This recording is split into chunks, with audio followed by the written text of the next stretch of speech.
Jumadil Awal tahun 1323 Hijrah. Berkumpullah kemudian di Tanah Abang dan Krukut sekarang. Krukut, wilayah Jakarta. 4 orang ulama. Ada Said Al-Fakhir, ada Said Abdurrahman, ada Said Muhammad, ada Said Sehan. 4 orang. Kumpul di situ merumuskan, kita ini kenapa ya? Sudah 300 tahun kurang lebih. Kita tidak bisa mengatasi penjajahan Belanda. Kalah terus. Apa yang kurang? Dirumuskan oleh ulama, oh kita ini berjuang terpecah-pecah, tidak bersatu. Kita kalah di pendidikan, kita kalah kemudian di sini, kalah di sini, kalah di sini. Kalah dalam logistik, maka kita harus bersatu. Maka dirumuskan oleh mereka, dibuatlah kemudian satu perhimpunan namanya Jami'atul Khair. Maka diundang kemudian para ulama, diundang. Apa yang disepakati? Kita harus sepakat bikin pendidikan yang berkualitas. Bersatu dalam hal ekonominya, perdagangannya, bersatu dalam hal ilmu politiknya. Maka disepakati berkumpullah kemudian 6 tahun dari situ. Tahun 1911. Untuk pendidikan diundang seorang alim besar, alim minal ulama, namanya Syekh Ahmad Surkati, yang berasal dari Sudan. Sur artinya ahli, kati artinya kitab, rajin dengan kitabnya. Dulu sedang belajar di Ummul Qura, sedang berada di Al-Azhar, kemudian diminta ke Indonesia, ke Nusantara. Indonesia belum ada. Maka datanglah kemudian 6 tahun kemudian, tahun 1911. Maka berkumpullah pada saat itu. Ada ahli sokongan dagangnya, ada ahli ilmu politiknya, ada ahli pendidikannya. Kayak Ahmad Dahlan dan yang dari Yogyakarta, dari Kauman, yang kemudian mendirikan Muhammadiyah tanggal 18 November tahun 1912, datang ke sana. Kumpul diskusi, apa yang disepakati? Kita harus kompak. Maka dibuat pusat pendidikan Solo. Berkumpullah para pengusahanya, diinisiasi oleh Kiai Haji Saman Hudi, mendirikan syarikat dagang Islam. Urusan perdagangan Solo yang support, urusan bisnis Solo yang support, urusan pengetahuan pendidikan dari Jakarta sampai dengan Yogyakarta, urusan kemudian masalah ilmu politiknya Surabaya, namanya Haji Omar Said Cokro Aminoto, selalu disingkat dengan HOS, bukan HOS, Haji. Kalau Haji itu orang apa? Orang Surabaya, orang Islam. Orang Islam. Gak ada negara lain menggunakan gelar haji, tidak ada. Tidak ada agama lain menggunakan haji, pasti Islam, pasti Islam. Islam. Di Afrika, saya pernah tinggal di bagian Afrika, Libya, Afrika Utara. Ada misionaris kena ngajak orang Afrika. Diajak, dikasih. Tiap bulan dikasih. Mereka diundang ke gereja. Tiba-tiba satu waktu ada satu jamaah yang tidak datang hampir 2 bulan.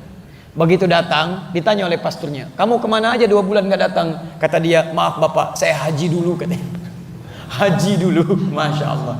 Rupanya orang Afrika ini datang aja, dikasih datang tapi iman tidak berpindah. Yang penting kasih, dia dapatkan, imannya tidak pindah. Kemana kamu kemarin 2 bulan gak datang? Saya haji dulu katanya. Masya Allah. Jadi haji itu tidak ada dalam agama lain kecuali dalam Islam. Haji Omar Said Cokro Aminoto. Perhatikan, 300 tahun tidak terwujud kemerdekaan itu. Cuman dalam kisaran 30 tahun hilang 01. 30 tahun berkumpul mereka semua, linknya disatukan.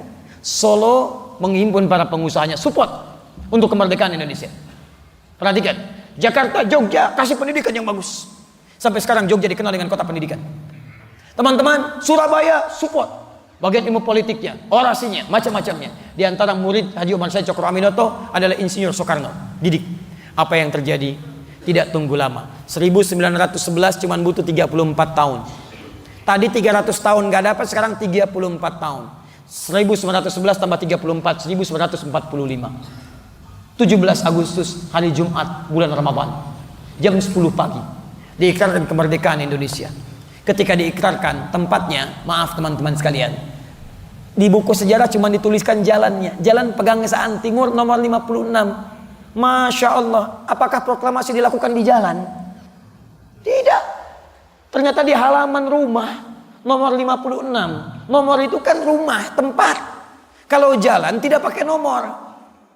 Jalan Kiai Haji Wahid Hashim di jalan. Nomor berapa? Nomor sekian, berarti tempat tertentu.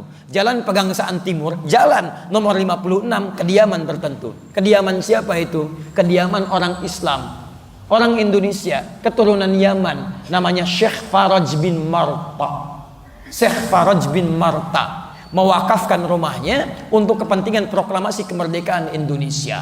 Beliau seorang pengusaha sukses dari Solo sampai dengan ke Surabaya. Masya Allah, kemudian tinggal di wilayah Bogor. Insinyur Soekarno dapat kemudian hadiah dari beliau, diwakafkan rumahnya, proklamasi di situ. Saya sampai sekarang punya salinan ucapan terima kasih Negara Kesatuan Republik Indonesia pada keluarga besar Syekh Faraj bin Marta. Kumpul semua.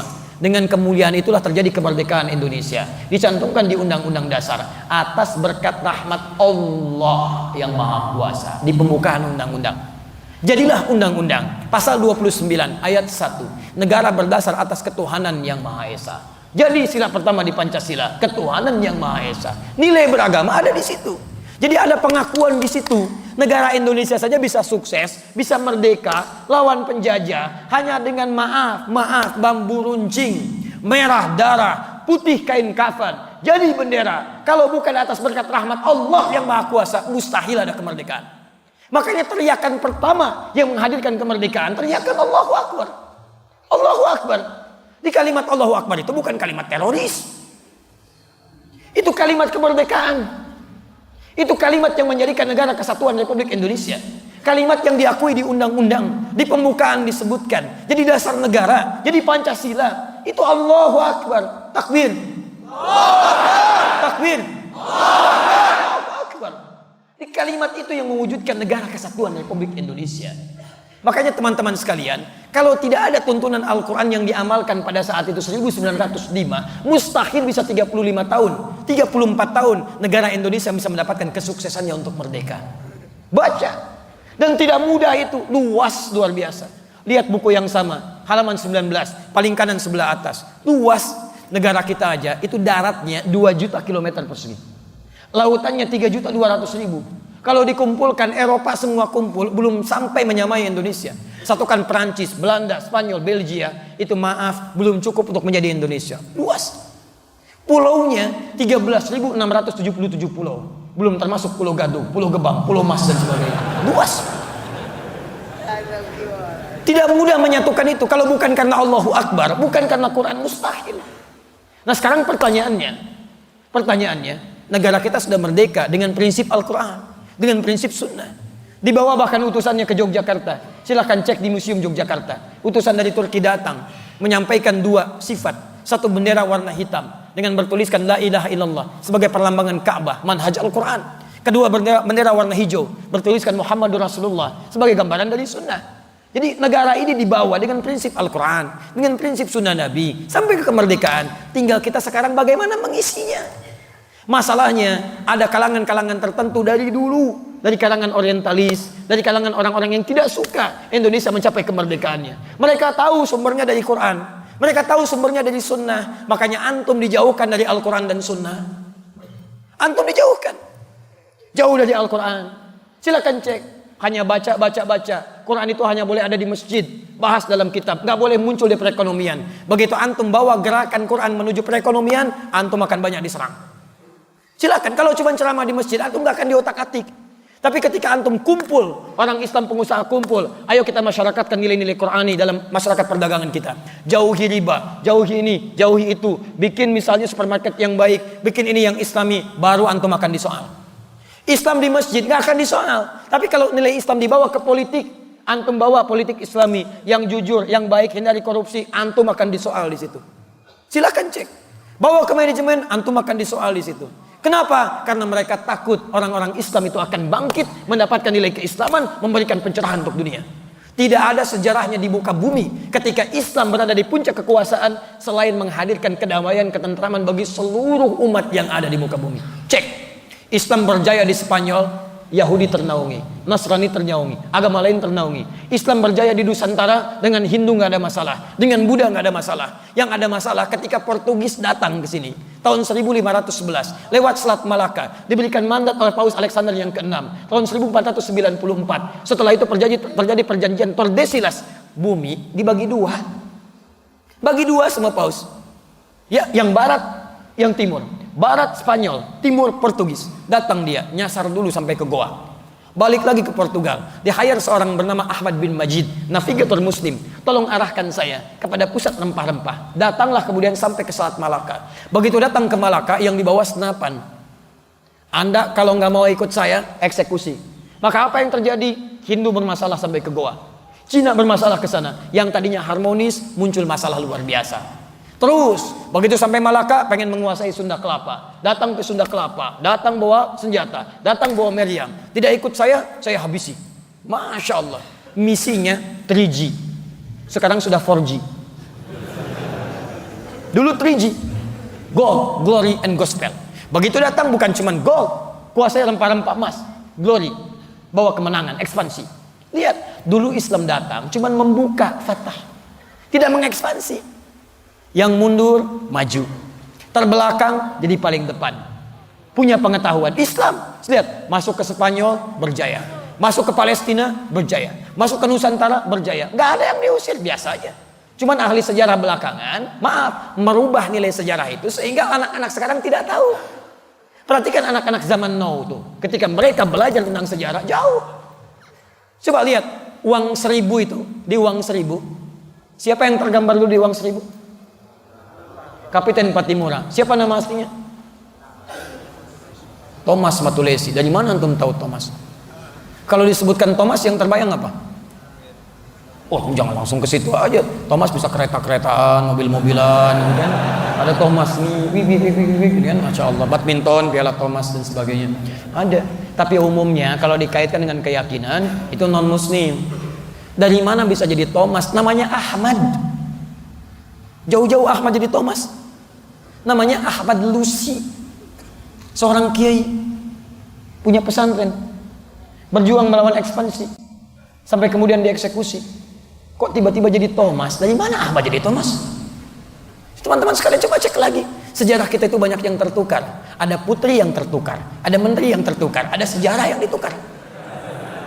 Nah, itu masalahnya. Karena kita nggak belajar sejarah dengan benar, kita sudah sejarahnya dipalingkan, Qurannya dijauhkan. Coba silakan cek. Kenapa para ulama berjuang di Jakarta? Karena dulu saat Portugis datang ke Jakarta menguasai, itu kemudian Sunan Gunung Jati Syarif Hidayatullah menugaskan menantunya, namanya Fathullah. Fathullah yang menikah dengan anak perempuannya Sunan Gunung Jati. Sunan Gunung Jati itu anaknya dari Syarifah Mudaim. Syarifah Mudaim itu menikah kemudian dengan Syarif Abdullah. Syarif Abdullah itu orang Mesir, seorang ulama. Ya tinggal kemudian di Mesir selama 20 tahun melahirkan Syarif Hidayatullah. Pulang ke Gunung Jati, bertemu dengan kakeknya Prabu Siliwangi, namanya Menarasa. Dikenal dengan Pak Menarasa, kenal dengan Prabu Siliwangi. Menikah dengan Nyai Subang Larang, melahirkan 3 orang anak. Anak pertama Abdullah Iman atau Walang Sungsang lahir tahun 1423. Anak keduanya kemudian dikenal dengan Rara Santang, lahir tahun 1426. Anak ketiga Raja Sengara lahir tahun 1427. Ketika balik lagi kemudian ke Gunung Jati, punya 2 orang anak, laki-laki namanya Muhammad, perempuannya menikah dengan Fathullah, dikenal dengan Fatahillah. Portugis menyebut dengan Valetehan. Ketika Jakarta, saat itu belum Jakarta namanya, baru Sunda Kelapa, dikuasai oleh Portugis, datang ke situ, hantam sana sini, ditugaskan, kamu berjihad ke sana, jihad, buka Jakarta, bebaskan, ambil wudhu, sholat, himpun pasukan, datang, hari Jumat selesai,